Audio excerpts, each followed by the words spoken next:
హిందూ మతం చిన్నపుచ్చుకోకూడదు అనేది నా పాయింట్. హిందూ మతంలో అవలక్షణాలు వస్తున్నాయి, ఆ అవలక్షణాలని సరి చేసుకోవాలి. సంస్కరణలు అవసరమా లేదా చెప్పండి నాకు ఒకటి. ఖచ్చితంగా మానవ జీవితంలోనే సంస్కరణలు ఉంటాయి కదా. ఖచ్చితంగా కాలమాన స్థితిగతులకు అనుగుణంగా మనం మార్పులు చేసుకుంటూ వెళ్తాం కదా. మీరు ఇప్పుడు ఇంత చెప్తున్నారు కదా, వేదకాలంలో ఈ విగ్రహాలు ఉన్నాయా సార్?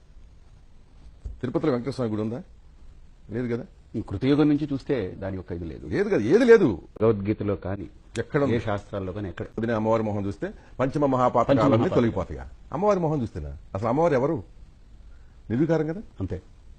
మన కంట్రోల్ చేసుకోవడానికి కదా ఒక విగ్రహాన్ని మనం రూపకల్పన మన చేసుకున్నాం. నిగ్రహం కోసం ఒక విగ్రహం అంతే. అంతేనా కదా.